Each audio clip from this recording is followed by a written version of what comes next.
Thanks for tuning in to Vital Motion Podcast. Let this be a place to grow your mindset and prioritize movement. All audio is original with music and production support from Riverside as my editing platform. This podcast is for education and inspiration only, and any studies or products I mention are simply for context. Take what fits into your life and check in with your healthcare medical providers as you feel is necessary. Thank you so much, and I'd love for you to like and subscribe to my channel. Happy listening.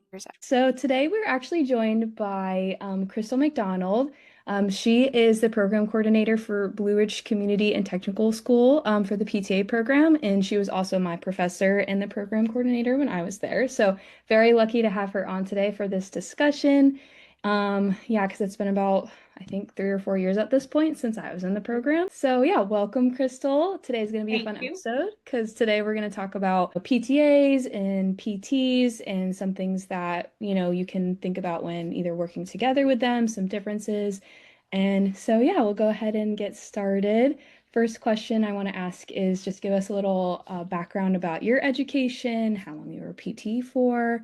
Anything else you'd like to add? Sure. Thank you. And thanks for having me. So I went to college at Shenandoah University and I was there for a very long time. So, as a young person, I took dance classes. And so I was interested in Shenandoah because they had dance education, but they also had physical therapy, which is what I've known I wanted to do since middle school. Right. So I went to Shenandoah for undergrad, and then I went there for PT school as well. And when I graduated from Shenandoah the first time in 2002, I had my master's degree in physical therapy because back then Shenandoah was still an MPT program. Now Gotcha. they are a DPT program, and they created a very nice transitional program for the MPT graduates to move to DPT. So I took that transitional program. I enjoyed it. So now I do have my DPT degree. I worked full time in an outpatient orthopedic setting for about 9 years before I transitioned to academia. And it was very interesting the way the transition occurred. Dr. Missy Wolf Burke, who was at Shenandoah and has since retired, she was going to take a sabbatical to do some research. And she contacted me and said, "Hey, would you be willing to fill in for me while I take a sabbatical?" And I said, "Well, yeah, I think I would love to try to do that." So I literally trained with her for about a year, and then she went away and I was left to do it by myself. And I realized that I loved the academic setting. And it's literally like a miracle that this happened. Right at the same time I was wrapping up my work at Shenandoah, I was contacted by someone from Blueridge and they said, "Hey, we would really like to start a PTA program. And we heard, what you were doing and filling in for Missy, and we'd like to talk to you about it." So that's kind of how that all happened. And I'm very happy with it. I love the position I'm in right now. That's awesome. Okay, so you were kind of like the start of the Blue Ridge program. Like you started it and you're still here. Okay, cool. Yes. That's I feel great. old when I say this, Madison, but it was 17 years ago that I was first approached by someone at Blue Ridge, saying they wanted to start a program and would I be willing to literally create the thing and pair up with Pierpont, who had a program, and try to create something brand new at Blue Ridge. And that's what we did. That's quite an accomplishment though. That's really amazing. I did not know that. So, hey, Thank you you. learn something new Awesome. every day. That's great.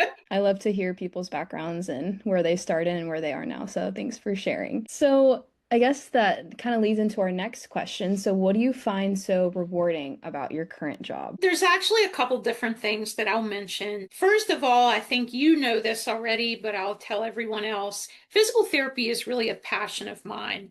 This is not just some job I wake up every morning and go do. I really, really, really love it. So I'm happy whether I'm in the clinic or whether I'm at the school. If I get to talk about physical therapy all day, then I'm pretty happy. And that's really one of my favorite things. Watching my students become successful is really the most rewarding part. It's kind of comparable to being in a clinic and watching a patient of yours get better and be discharged from physical therapy and have no functional limitations anymore. It's the same kind of rewarding to watch a student come in the very beginning and be very hesitant and nervous. And then I watch them all the way through the program and see them how well they do in their practical exams. And then I get to watch them in the pinning ceremony and, their licensure exam and everything at the end. And it's just really nice to watch a student be successful and progress all the way to the end. It's definitely like a full circle moment. And I feel like I always say if I didn't go into PT, I would have been a teacher because, like you were saying, it's very rewarding because you're helping people become their best selves and back to Yeah. their activities. So on the opposite side of that spectrum, what are some hardships or maybe some of the more challenging parts, would you say? Honestly, the very, very hardest part of the program is when a student has to be dismissed from the program for any reason. Part of my job is to help a student become the very best PTA that they can be. But another part of my job is if someone simply does not have the academic and clinical skill necessary, then it's my job to make sure they don't get promoted to that place. I always tell people, like, if someone graduates from the program, that means I would be happy with them working on me, a family member, somebody I love. I would trust them to do physical therapy with anyone. And if that's not the case, there has to be a mechanism to make sure they're not promoted to that place. So the Right. dismissal of a student, although it's necessary, it's very, very difficult and emotional to do. Mm-hmm. It's better to be more like upfront and honest, like, okay, this isn't for me or this isn't for you. Let's find what else it Right. is. So, Yep. that can definitely be tough for sure. So, next little question, where do you see the PTA profession in the next 5 to 10 years? Really see it continuing to grow in a significant way, especially here in the Eastern Panhandle in West Virginia. We have quite a few locations that are growing exponentially. They're building new facilities. I have people contact me about available jobs all the time because they ask me, hey, can you send out all this information to your graduates to let them know that we have a job available? And I can tell you that I am getting contacted more now than ever before. There are tons of PT jobs and PTA jobs available. We honestly have more open jobs right now in this particular area than we do therapists to fill them. So I see our profession growing significantly in the next 5 to 10 years. That's awesome. And I know we were mentioning a little before that the numbers for enrollment are growing too for your program, which is great to see. Yeah, so not only are the numbers growing for enrollment, but we track data as far as our graduates, do they find a job as a PTA? And literally for the past, I think it's 8 years now, our graduates have a 100% employment rate because as long as they graduate from the program and pass the licensure exam, there is a PTA job out there waiting for them when they're done. That's awesome. And that's very validating, especially for people who are maybe in school or looking to pursue a degree, PTA, Yes. PT, like I feel like it's a growing profession. And I know actually there's talk about PTs maybe eventually being able to order like imaging. And so, there's just a lot of growth that's going to be happening in our profession. I've heard things like that too, Madison. I do believe that in certain areas, physical therapists are already doing that, like especially in the military. Oh, yes, I know. I think in the VA hospital, I think they're allowed to do that. So it's kind of exciting that we may be able to eventually order imaging in an outpatient clinic. So Yes. that's great. And all right, so next question is, what do you think is the most understood about PTAs? People out in the general public and even people in the medical setting, if you're not a PT or a PTA, then you honestly probably don't know the difference. We have doctors, nurses, other therapists. We have people that we work with on a regular basis who have no idea what the degree requirements are and what the difference between a PT and a PTA is. I feel like we have a big responsibility to educate the general public, our patients, and all of the allied health people that we work with, because they really do need to know and understand what is the difference between a PT and a PTA. Mm-hmm. I agree. And I feel like, especially when I started working, the number one question I would get is, "Oh, are you going to go back to get your like PT degree?" And I just have to like explain to them I am a licensed clinician, but it's an associate's degree versus a doctorate degree. So Mm-hmm. it's definitely important to educate people about our profession and the differences. Although I feel like for the most part, depending where you work, like you can have a lot of autonomy still as a PTA, but it's also nice to have that guidance from the PT. So it really just depends where you're Yeah. at. Our PTA students have to do an in-service as a part of their clinical rotations. And sometimes when somebody comes to me and says, listen, I need some ideas, I have no idea what to do for my in-service. This is one of the ideas that I give them, is to make a little informational pamphlet or a handout for patients, explaining to them what the difference is between the PT and the PTA that they're going to see for their treatment. Yeah, definitely. And I feel like one of the biggest things I would always mention is like PTs usually are going to be the first person you see. They're going to do the initial evaluation, but most of the time, depending where you work, like the PTAs are probably going to be the ones that follow up and check in and, guiding through the treatment depending on where you work, and what setting. So it's Yeah, definitely as good. most of my students would say, the PTAs are going to swoop in and do the fun part. Yeah, I know being in school right now, learning the eval process has been it's been fun to learn, but it can definitely be tedious. But I'm thankful that I can understand things better, especially with like differential diagnoses, because Yes. I feel like as a PTA, you're kind of more of like the PT kind of tells you what to do, gives you guidance, and then you go do it versus the PT, you're like, okay, why am I doing this? Like explaining, I guess, a little more behind why we do things. Right. So that's been really big for me, and it's been a nice connection. So yeah. What would you say allows like PTs and PTAs to work really well together? My number one answer to this is communication. I think in just about every aspect of life, communication is super, super, super important. And when a PT and a PTA are expected to work together as an effective team, they have to communicate well. It has to be good verbal communication. They have to both have good documentation, leave notes for each other, whether it's even a phone call or a little sticky note that you leave on my desk or something. There are pieces of information that we must share with each other in order to be really effective. So communication absolutely is my answer to that.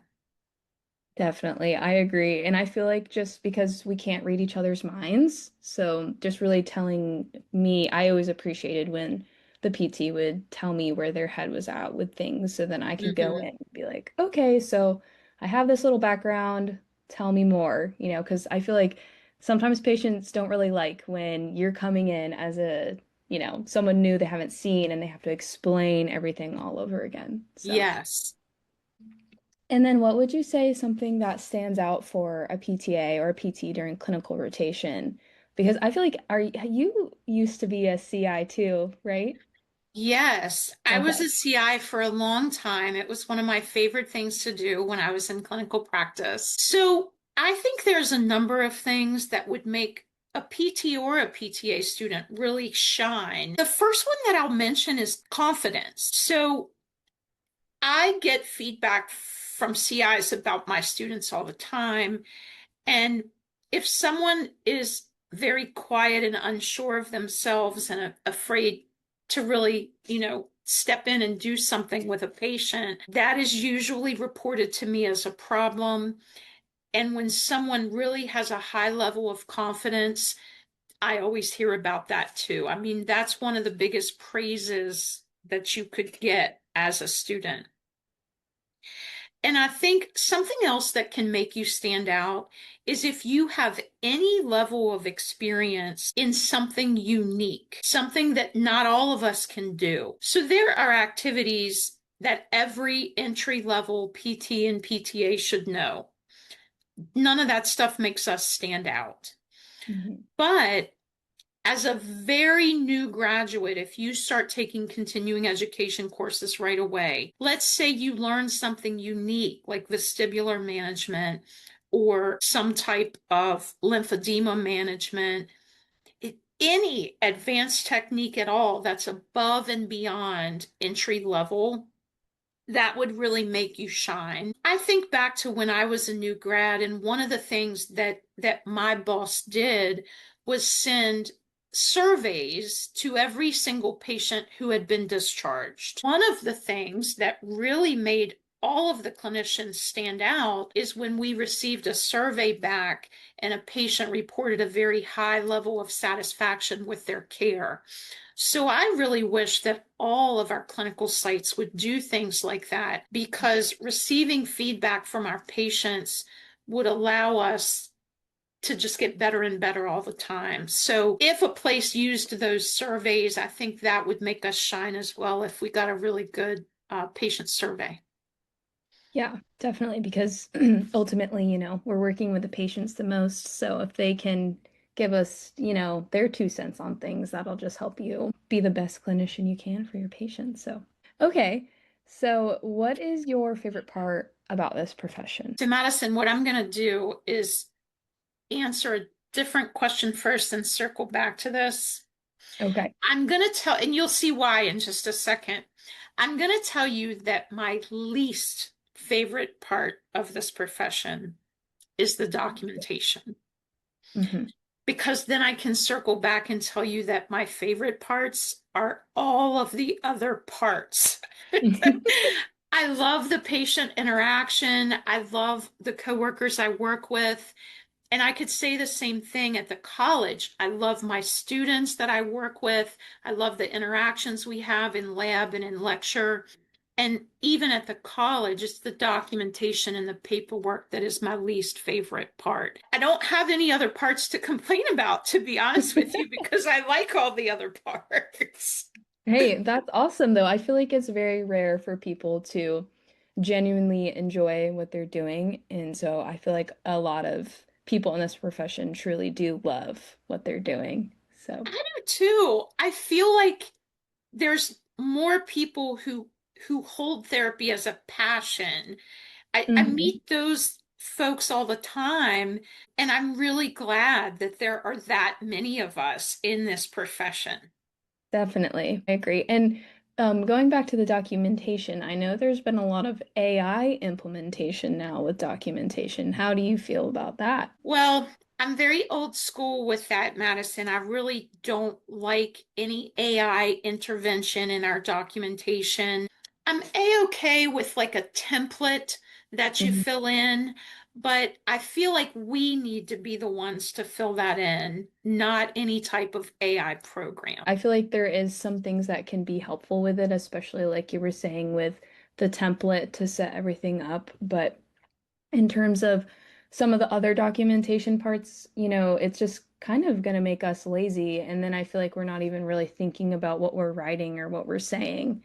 Um, Yeah. so, but I feel like since I've been back to school, there has been times where AI has been, I will say, helpful in ways that I never thought could be. So, especially like making quiz questions for myself. So, there's a lot of good usage to it, but there's also, the other spectrum. So, I agree. And I think the things that I've attempted to use AI for, it's been mostly helpful. But what I will say is, I've always been very thankful that I put in an extra few minutes and went ahead and proofread it, because there's always an issue here and there that you have to fix.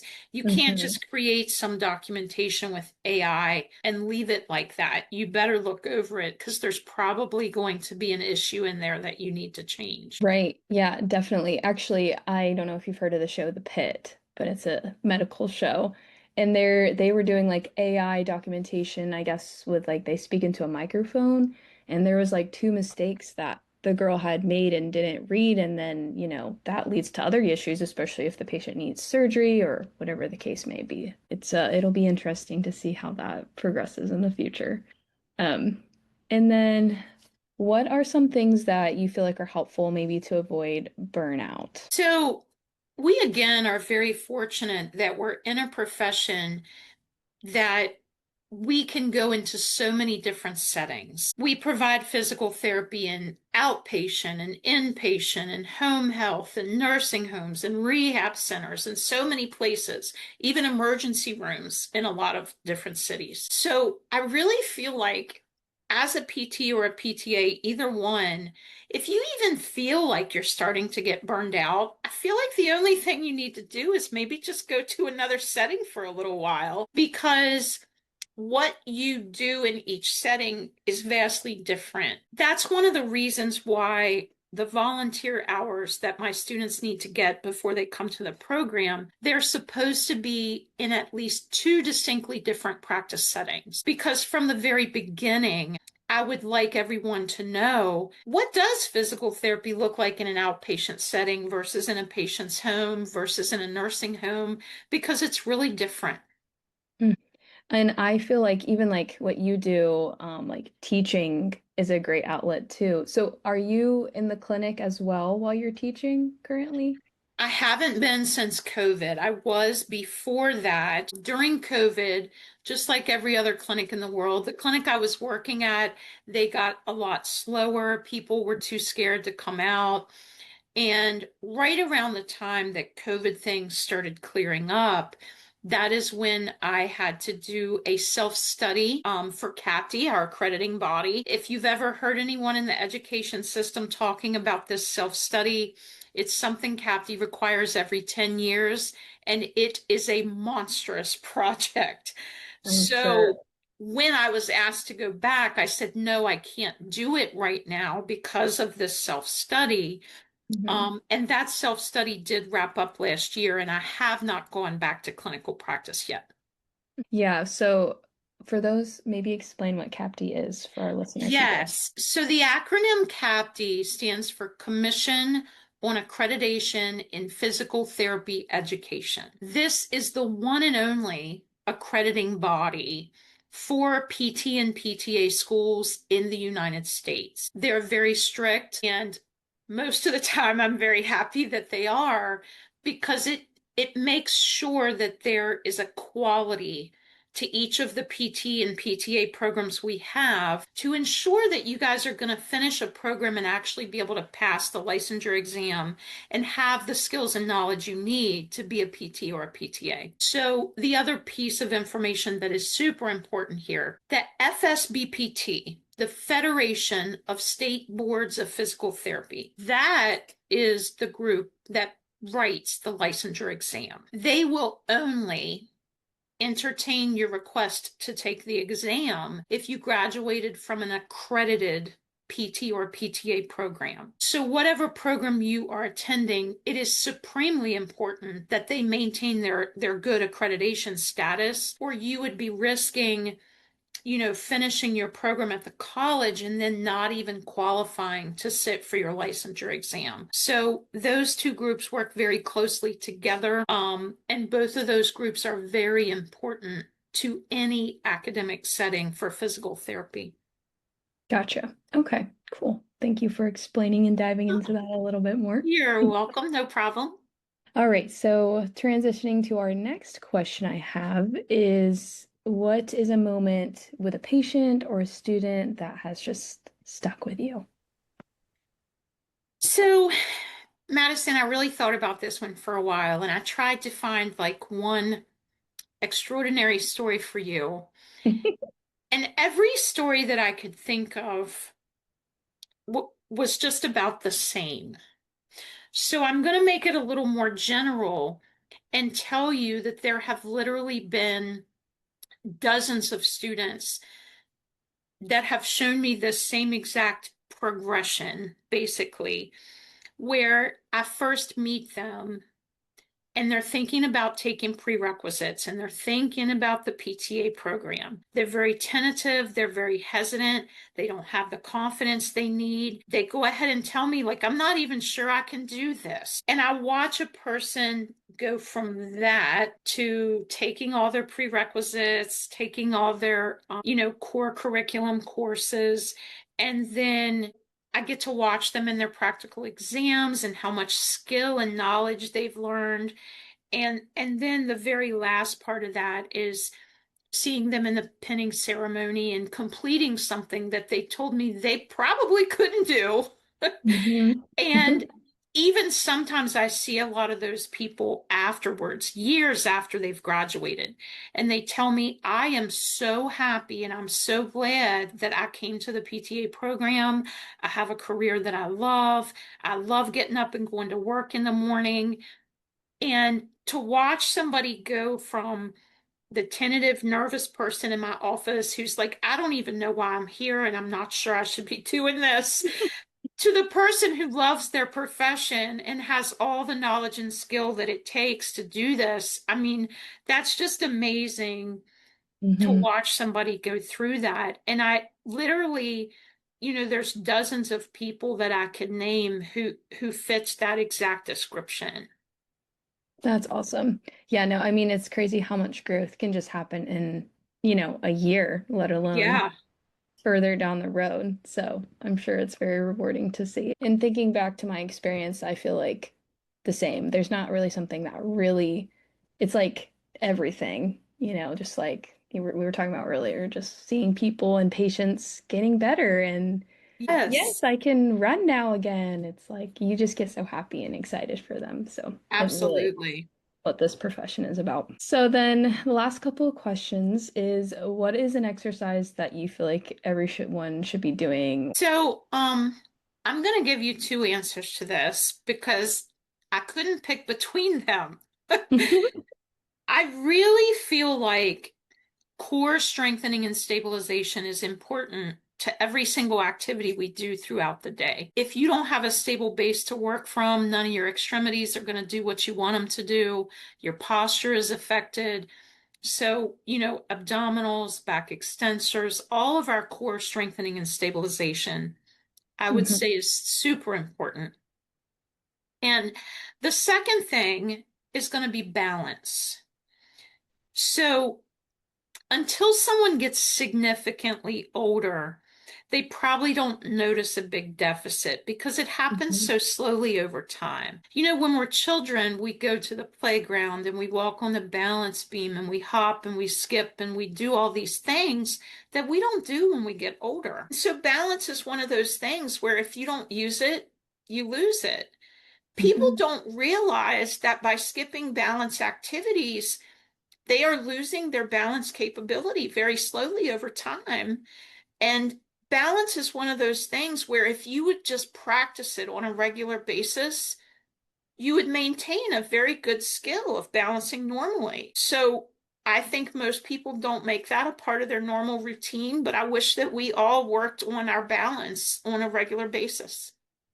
We actually learned in school that you should start screening starting like people in their 40s, especially Wow. females. And so we can always work on balance and coordination, stability, and single leg. We have to challenge that, like you said, or use it or lose it. So Yeah.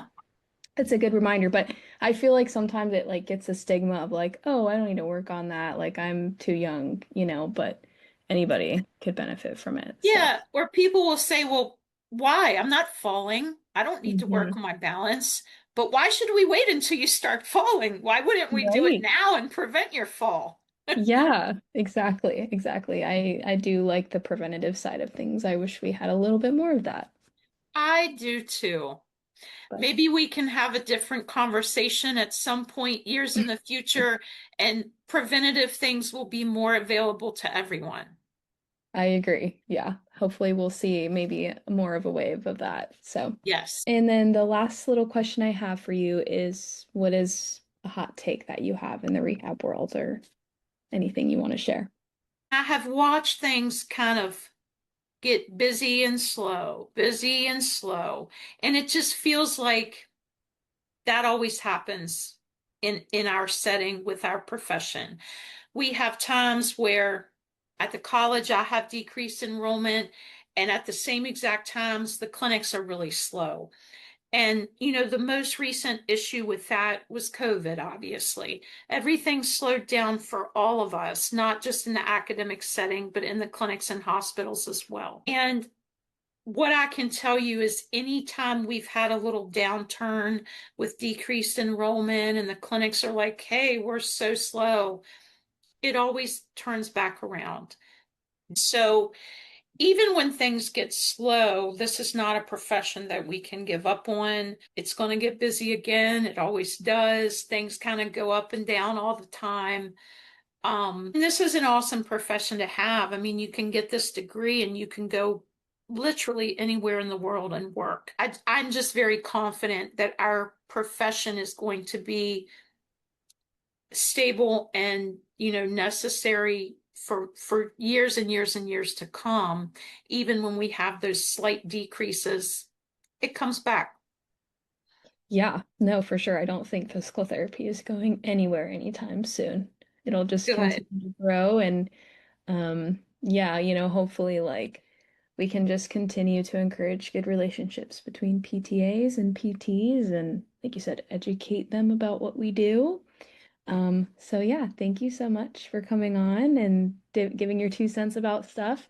Is there any final thoughts you have, or maybe like an email you want to share in case people have more questions, want to reach out about the program? Sure, I can leave my email. So my last name is McDonald, as we can see on the screen, but my email does not have that very last D at the end of it. So it is CMCDONAL at blueridgectc.edu.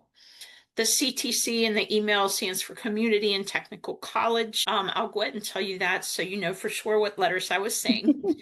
Um, and I would love for someone to reach out to me after they've seen our podcast and ask me any questions they might have. And I would just like to say thank you so much for having me. And it has been so enjoyable to sit here and talk to you this afternoon about physical therapy. Yeah, awesome. Same here. I'm so glad we could do this and reconnect. And yeah, so we will see you next time, listeners. Thank you so much for tuning in.